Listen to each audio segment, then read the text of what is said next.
আসসালামু আলাইকুম। আমরা আজকে শিখবো কিভাবে রেস্টিং মেমব্রেন পোটেনশিয়ালের সাথে ক্লিনিক্যাল কন্ডিশনস গুলো রিলেটেড এবং ক্লিনিক্যালি কিভাবে রেস্টিং মেমব্রেন পোটেনশিয়াল বিভিন্ন রকমের স্ট্যাটাস গুলোকে কন্ট্রোল করে কিংবা এগুলো কিভাবে ক্লিনিক্যাল অ্যাসপেক্টে অ্যাসোসিয়েটেড। সো আমরা দুইটা টার্ম আজকে নতুন শিখবো, একটা হচ্ছে হাইপোক্যালিমিয়া এবং একটা হচ্ছে হাইপারক্যালিমিয়া এবং এট দ্য সেম টাইম হাইপারনেট্রিমিয়া এবং হাইপোনেট্রিমিয়া। আমরা জানি গত ক্লাসে আমরা আলোচনা করেছিলাম সোডিয়াম এবং পটাশিয়ামের নর্মাল ভ্যালুস গুলো নিয়ে। নরমালি সোডিয়ামের ভ্যালু হচ্ছে outside the cell 140 millimole per litre এবং পটাশিয়ামের ভ্যালু আউটসাইড দ্য সেল হচ্ছে around 3 to 5 millimole per litre. So আমরা এই দুইটা বিষয়কে কেন্দ্র করে আজকে সম্পূর্ণ ক্লাসটা কন্ডাক্ট করব। ধরো যে একটা পটাশিয়ামের ভ্যালু যেটা কিনা 3 থেকে 5 হওয়ার কথা, ব্লাডে পটাশিয়ামের ভ্যালু লেস দেন 3 হয়ে গেছে। সো ব্লাডে পটাশিয়ামের ভ্যালু যখন লেস দেন 3.5 হয়ে যায় তখন সেটাকে আমরা বলছি হাইপোক্যালেমিয়া। আর যদি পটাশিয়ামের ভ্যালু মোর দেন 5 বা মোর দেন 6 হয়ে যায় বা 5.5 মিলিমোল পার লিটার হয়ে যায় ইন ব্লাড, তখন সেটাকে আমরা বলছি হাইপারক্যালেমিয়া। সো এই দুইটা টার্ম সম্পর্কে আমাকে জানতে হবে। এখন আমরা বুঝবো যে হাইপোক্যালেমিয়া কিংবা হাইপারক্যালেমিয়া এই দুইটা টার্ম কিভাবে কার্ডিয়াক অ্যারেস্টকে ইনফ্লুয়েন্স করে কিংবা হার্ট এর নরমাল রিদম, নরমাল বিটিং এর সাথে কিভাবে এই হাইপোক্যালেমিয়া কিংবা হাইপারক্যালেমিয়া কানেক্টেড। আমরা যেটি জানবো, ধরে নিলাম এমন একটা স্ট্যাটাস বর্তমানে বিরাজ করতেছে একটা পেশেন্টের, যে পেশেন্টের কাছে এখন হচ্ছে হাইপোক্যালিমিয়া রয়েছে। সো পেশেন্টের কাছে hypokalaemia means patient now has developed a condition in where patient has got less than 3 millimole per liter of potassium level in his blood. So এখানে একটা দেখছি, একটা সেল দেখছি, আমরা এখানে একটা সেল অবজার্ভ করছি। এই সেলের মধ্যে আমরা দেখছি যে লিকি কিছু পটাশিয়াম চ্যানেলস রয়েছে এবং সোডিয়াম চ্যানেল রয়েছে পার্পল কালারে। সো এই সোডিয়াম চ্যানেলটা হচ্ছে ভোল্টেজ গেটেড চ্যানেল, এর মধ্যে দিয়ে সোডিয়াম বাইরে থেকে ভেতরে আসবে। আর এই যে আমরা মানে তিনটা আয়ন চ্যানেল দেখতেছি, এই তিনটা ion channel basically assigned for the movements of potassium. So এটা হচ্ছে লিকি চ্যানেল বা আনগেটেড চ্যানেল। সো এখান থেকে কন্টিনিউয়াসলি পটাশিয়াম বের হবে, কন্টিনিউয়াসলি পটাশিয়াম এক্সিট হবে। আমরা ধরলাম এখানে একটা দুইটা চার্ট দেখতেছি, আমরা ধরে নিলাম এটা হচ্ছে আমার সেলের রেস্টিং অবস্থায়, তার হচ্ছে গিয়ে মিলিভোল্ট আছে -90 millivolt, which is its EMF electromotive force বা রেস্টিং মেমব্রেন পোটেনশিয়াল হচ্ছে -90 মিলিভোল্ট। আমরা এখন ধরে নিলাম একটা পেশেন্টের হচ্ছে এটা ব্লাডে বেসিক্যালি তার যেই পটাশিয়ামের যে লেভেলটা থাকা উচিত সেটা হচ্ছে less than 3 millimole per litre আছে, এবং ব্লাডে যদি পটাশিয়ামের value less than 3 millimole litre per litre থাকে, সো এখানে যেটা মনে রাখতে হবে সেটি হচ্ছে যে ব্লাডে তার পরিমাণটা কমে গেছে, লেস দেন 3 মিলিমোল পার আছে, কিন্তু সেলের ভেতরে পটাশিয়ামের ভ্যালু সেটি হচ্ছে 140 মিলিমোল পার লিটারে আছে। এখন যেটা দেখতে হবে সেটি হচ্ছে যে ভোল্টেজ গেটেড চ্যানেল যদি একটা সেল যদি এক্সাইটেড হয়, তো আমরা পরবর্তী ক্লাসে সেটি জানবো যে এক্সাইটেড হওয়ার জন্য ডিপোলারাইজেশন করতে হয়। অর্থাৎ একটা সেলকে যদি আমি এক্সাইট করতে যাই তাহলে সেই সেলের ভোল্টেজ গেটেড সোডিয়াম চ্যানেলগুলো খোলা অতীব গুরুত্বপূর্ণ, বা একটা মাস্ট কন্ডিশন হচ্ছে সেই সেলের ভোল্টেজ গেটেড সোডিয়াম গুলো খুলতে হবে। So voltage gated sodium channel খুললে এর ভেতর দিয়ে সোডিয়াম ঢুকবে, এর ভেতর দিয়ে যখন সোডিয়াম ঢুকবে তো তখন cell will be moving towards positivity from this -90 millivolt. তার মানে -90 থেকে সে তখন -80 মিলিভোল্ট হবে, -80 মিলিভোল্ট থেকে সে আস্তে আস্তে -70 মিলিভোল্টে যাবে, তো -70 থেকে ধরে নিলাম যখন সে -70 মিলিভোল্টে আসছে, তো তখন এই সেলের মধ্যে যতগুলা ভোল্টেজ গেটের সোডিয়াম ছিল সবগুলা খুলে যাবে। ধরে নিলাম সবগুলো হচ্ছে ভোল্টেজ গেটের চ্যানেল, সবগুলা খুলে যাওয়ার কারণে এখানে tremendous amount of influx of sodium ঘটবে, এবং যখন tremendous amount of influx of sodium ঘটবে তখনই সেলটা এক্সাইটেড হবে, তখনই সেলটা কাজ করবে, তখনই সেলটা তার নর্মাল ফাংশন গুলো করবে। সো এগুলো কখন ঘটবে? যখন বেসিক্যালি এখানে ভোল্টেজ গেটেড সোডিয়াম খুলবে, এবং ধরে নিলাম যে ভোল্টেজ গেটেড সোডিয়ামটা খুলতেছে -70 মিলিভোল্টে। এখন তুমি চিন্তা করো এই পেশেন্টের মধ্যে হাইপোক্যালিমিয়া ডেভেলপ করছে, এই পেশেন্টের মধ্যে হাইপোক্যালিমিয়া ডেভেলপ করছে, হুইচ মিনস এই পেশেন্টের ব্লাডে -3 এর থেকেও কম পটাশিয়াম এর ভ্যালু রয়েছে। তাহলে দেখো সেলের ভেতরে তো পটাশিয়াম সেমি আছে, ধরুন আমি 140 মিলিমোল পার লিটার, কিন্তু সেলের বাইরে পটাশিয়ামের ভ্যালু কমে গেছে। তাহলে এখানে নর্মাল অবস্থাতে যখন ছিল, ধরে নিলাম নর্মাল অবস্থাতে সেলের বাইরে তার থাকা উচিত ছিল 5, আর নর্মাল অবস্থায় এই সেলের ভেতরে পটাশিয়াম ভ্যালু থাকা উচিত ছিল 140। তাহলে এই 5 যখন ছিল সেলের বাইরে আর সেলের ভেতরে যখন 140 ছিল, তখন তাদের মধ্যে যে ডিফারেন্স মানে 140 আর 105, 140 এবং 5 এর মধ্যে যে ডিফারেন্সটা হওয়ার কথা ছিল, আর যখন লেস দেন -3 হয়ে গেছে ইনসাইড দ্য ব্লাড, হ্যাঁ, তখন এই 140 আর 3 এর মধ্যে যে ডিফারেন্স, কোনটা বেশি হবে? অবশ্যই এই হাইপোক্যালেমিক কন্ডিশনে মাইনাস 140 থেকে 3 এর মধ্যে যে ডিফারেন্স, এটা বেশি হবে। এটা কত হবে? এটার ডিফারেন্স থাকবে 137। 140 - 3 = 137। আর যখন নর্মাল অবস্থায় ছিল তখন 140 - 5 তখন কত থাকে? তখন 135 হয়। কোন ভ্যালুটা বেশি? 137 ভ্যালুটা বেশি। তার মানে কনসেন্ট্রেশন ডিফারেন্স কখন বেশি হচ্ছে? কনসেন্ট্রেশন ডিফারেন্স বেশি হচ্ছে যখন এই পেশেন্টটা হাইপোক্যালেমিক হচ্ছে তখন, মানে যখন ব্লাডে পটাশিয়ামের ভ্যালু যখন 3 হচ্ছে তখন। আর আমরা আগেই পড়েছিলাম কেমিস্ট্রিতে যে কনসেন্ট্রেশন ডিফারেন্স যদি বেশি হয় তাহলে বেশি মুভমেন্ট ঘটবে। তার মানে এই কন্ডিশনে যখন একটা পেশেন্ট হাইপোক্যালেমিয়া ডেভেলপ করতেছে তখন তার মধ্যে কনসেন্ট্রেশন ডিফারেন্স বেশি হচ্ছে। যেহেতু তার মধ্যে কনসেন্ট্রেশন ডিফারেন্স বেশি হচ্ছে, তখন এই স্ট্যাটাসে, এই কন্ডিশনে পেশেন্টের ভেতর থেকে বেশি পরিমাণে পটাশিয়াম লিক আউট হবে। অর্থাৎ বেশি পরিমাণে পটাশিয়াম লিক আউট হইলে এই -90 মিলিভোল্ট থেকে সে আরো বেশি নেগেটিভ হয়ে যাবে। ধরো যে -95 মিলিভোল্ট ডেভেলপ করলো। হোয়াই? কারণ সেখান থেকে বেশি পরিমাণে পটাশিয়াম লিক আউট হচ্ছে, কারণ কনসেন্ট্রেশন গ্রেডিয়েন্টটা বাড়ছে, হ্যাঁ, বিটুইন ব্লাড অ্যান্ড সেল। এই জন্য মাইনাস, আবার ধরো যে আরো বেশি পরিমাণে পটাশিয়াম যদি ব্লাডে কমে যায় তখন আরো বেশি পরিমাণে পটাশিয়াম ফ্রম দ্য সেল থেকে বের হয়ে যাবে ইনটু ব্লাড, তখন -95 থেকে -98 হয়ে যাবে। সো এভাবে সে আরো বেশি ঋণাত্মক হয়ে যাবে। সো দেখো -70 মিলিভোল্টে আসলে সেলটা এক্সাইটেড হইতো, কিন্তু -70 মিলিভোল্টে তো সে আসতেছেই না, রাদার সে বেশি নেগেটিভ হয়ে যাচ্ছে। এখন তুমি বলো -90 থেকে সেলকে -90 থেকে -70 কাছে যাওয়া ইজি নাকি -98 থেকে -70 কাছে যাওয়া ইজি?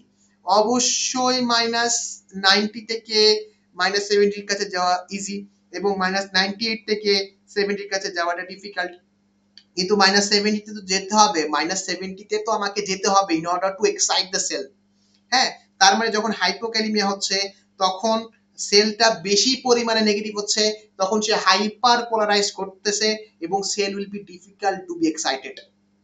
তার মানে সেল তখন এক্সাইট করবে না। অর্থাৎ আমরা এই যে কথাটা এখানে লিখছে যে যখন বেসিক্যালি একটা হাইপোক্যালিমিয়া করতেছে তখন difficult to excite the cells. এখন যদি তার ভাইস ভার্সা কথাটা আমরা চিন্তা করি, অর্থাৎ সেল যদি এখন ধরে নিলাম যে হাইপার ক্যালিমিয়া একটা কন্ডিশন, হাইপার ক্যালিমিয়া কন্ডিশন মানে কি? সেলের ব্লাডের মধ্যে এমন একটা কন্ডিশন ডেভেলপ করছে যে কন্ডিশনের কারণে পটাশিয়ামের ভ্যালু মোর দেন 5 হয়ে গেছে। সো পটাশিয়ামের ভ্যালু যদি এখন মোর দেন 5 হয়ে যায় তাহলে এই কন্ডিশনটাকে আমরা বলতেছি হাইপার ক্যালিমিয়া। হাইপার ক্যালিমিয়া কোথায়? হাইপার ক্যালিমিয়া হচ্ছে ব্লাডে। যে কোনো শব্দের শেষে যদি আমরা এমিয়া শব্দটা যুক্ত করি তখন বুঝতে হবে it is associated with blood.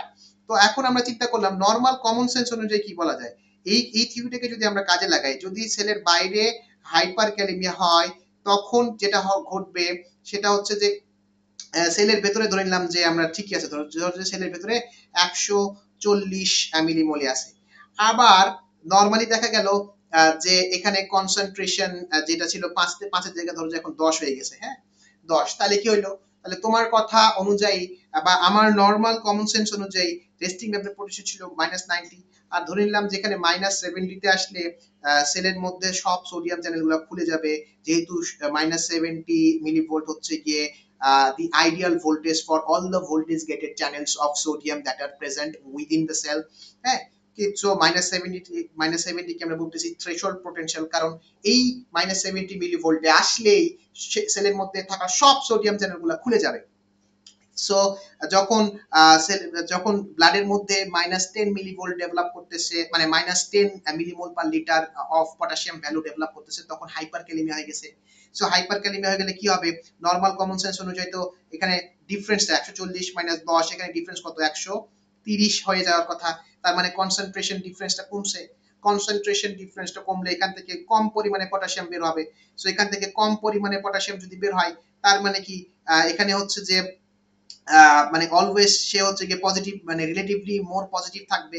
More positive থাকবে মানে হচ্ছে পজিটিভ চার্জ বেশি বেশি পরিমাণে সেলের ভিতরে অ্যাটেইনড থাকবে, সেলের ভিতরে বেশি বেশি পরিমাণে পজিটিভ চার্জ লাইক পটাশিয়াম সে অ্যাকুমুলেটেড হবে। যত বেশি পরিমাণে পজিটিভ চার্জ এখানে অ্যাকুমুলেটেড হবে তত বেশি পরিমাণে সে পজিটিভ চার্জ মানে পজিটিভ টুয়ার্ডস পজিটিভিটি সে থাকতে চাইবে, অর্থাৎ এখানে -70 মিলিভোল্টের আশেপাশে সে থাকতে চাইবে, অর্থাৎ -80 মিলিভোল্ট বা মাইনাস ধরো যে 85 বা -85 মিলিভোল্ট বা মাইনাস মানে ক্লোজ টু -70 মিলিভোল্টের কাছাকাছি সে থাকতে চাইবে। তাহলে তো এখানে ইজি টু এক্সাইট হওয়ার কথা, মানে খুব -90 থেকে -70 তে যাওয়া ইজি নাকি -80 থেকে -70 তে যাওয়া ইজি? অবশ্যই -80 থেকে 70 তে যাওয়া ইজি। তার মানে এখন নরমাল কমন সেন্স অনুযায়ী আমাদেরকে বলা উচিত now cells will be it will be easier for us to excite the cells. এটা নরমাল কমন সেন্স বলে, কিন্তু আসলে এটা রং কনসেপ্ট। আসল কনসেপ্টটা হচ্ছে যখন অল দ্য টাইম সেল এই সাব থ্রেশহোল্ড বা থ্রেশহোল্ড পোটেনশিয়ালের কাছাকাছি একটা ভোল্টেজে থাকবে, তখন যেটা হবে তখন এই যে মানে ভোল্টেজ গেটের চ্যানেলগুলা, এই ভোল্টেজ গেটের চ্যানেলগুলার যে ওপেন গেটগুলো ছিল, নরমালি ভোল্টেজ গেটের চ্যানেলগুলো তো এরকম ছিল তাই না, এই ভোল্টেজ গেটের চ্যানেল, এই ভোল্টেজ গেটের চ্যানেলগুলোর মানে যে ডোরস গুলো থাকে এই ডোরস গুলো একদম পার্মানেন্টলি ক্লোজড হয়ে যায়। নরমালি আমরা কি জানি, নরমালি আমরা জানি যে এইটা যদি একটা ভোল্টেজ গেটেড চ্যানেল হয় তাহলে এই ভোল্টেজ ধরো যে 3টা ভোল্টেজ গেটের তোমরা চ্যানেল লাগালাম, ঠিক আছে, এই 3টা ভোল্টেজ গেটের চ্যানেল লাগালাম। নরমালি চ্যানেলটা ছিল এরকমের, এটা ছিল ক্লোজড, হ্যাঁ এটা ছিল open, activation gate closed, inactivation gate open. যখন -70 তে আসছে তখন হচ্ছে অ্যাক্টিভেশন গেট হচ্ছে আস্তে আস্তে খোলা স্টার্ট করছে এভাবে, হ্যাঁ, আর হচ্ছে ইনঅ্যাক্টিভেশন গেট আস্তে আস্তে ক্লোজ হওয়া স্টার্ট করছে। আর যখন তার কাজ শেষ তখন হচ্ছে অ্যাক্টিভেশন গেট খুলে গেছে কিন্তু ইনঅ্যাক্টিভেশন গেট ক্লোজ হয়ে গেছে। কিন্তু যখন অল দ্য টাইম এই থ্রেশহোল্ড পোটেনশিয়ালের কাছাকাছি মেমব্রেন পোটেনশিয়াল থাকবে বা resting membrane potential always threshold পোটেনশিয়ালের কাছাকাছি থাকবে, তখন যেটা হবে তো তখন হচ্ছে যে এই মানে এই গেটগুলো কিন্তু তখন পার্মানেন্টলি ক্লোজ হয়ে যায়, গেটগুলো পার্মানেন্টলি ক্লোজ হয়ে যায়। It is almost like this phenomenon, যে গেটগুলো যদি এরকম পার্মানেন্টলি ক্লোজ হয়ে যায় তো তখন এর বাইরে থেকে ভেতর সোডিয়াম আসতে পারবে না এবং ভেতর থেকে বাইরে পটাশিয়াম যেতে পারবে না। So influx and influx of the ion should be completely shut down. Almost like এরকম যে ধরো যে তুমি তোমার অধীনস্থ কোনো একটা হোমমেডকে কিংবা তোমার কোনো চাকরকে যদি বছরে একবার বা মাসে যদি একবার দুইবার অর্ডার করো তাহলে সে শুনবে, কিন্তু তুমি তোমার সাবঅর্ডিনেটকে যদি কন্টিনিউয়াসলি প্রত্যেক দিন প্রত্যেক ঘন্টায় ঘন্টায় করে যদি তুমি তাকে অর্ডার দাও তাহলে কিন্তু সে তোমার কথা শুনবে না, he will be completely fed up and resistant to your words. So same thing এখানে হয় যে তুমি বারবার তাকে স্টিমুলেশন দিতে থাকতেছো বা থ্রেশহোল্ডের কাছাকাছি তুমি অবস্থান করতেছো, যার ফলে cell will be angry and it will completely shut down its doors. তো গেট যদি একবার বন্ধ হয়ে যায় তাহলে কি করবে, গেট একবার বন্ধ হয়ে গেলে তো definitely movement for the ions will not be possible. So hyperkalemia ঘটলেও it will be difficult to excite the cells. তাহলে তুমি চিন্তা করো এই সেল যদি কার্ডিয়াক সেল হয়, এই সেল যদি হার্ট সেল হয়, তাহলে যদি একটা পেশেন্ট হাইপোক্যালিমিয়াতে আসে তুমি তো জানো it will be difficult for you to excite the cells, কারণ তার হাইপার পোলারাইজেশন ঘটছে এন্ড তাকে থ্রেশহোল্ডে নিয়ে যেতে প্রচুর পরিমাণে ইনফ্লাক্স অফ আয়ন্স দিতে হবে। So cardiac so for an hypokalemic patient cardiac cell is more likely to be damaged, but cardiac cells will be difficult to be excited, and even same thing goes with the hyperkalemic patient. যদি hyperkalemia develop করে মানে কার potassium level যদি বেশি থাকে তাইলেও it will be difficult to excite the cells. So resting membrane potential এর সাথে আমরা এখন একটা ক্লিনিক্যাল অ্যাসোসিয়েশন পাইলাম।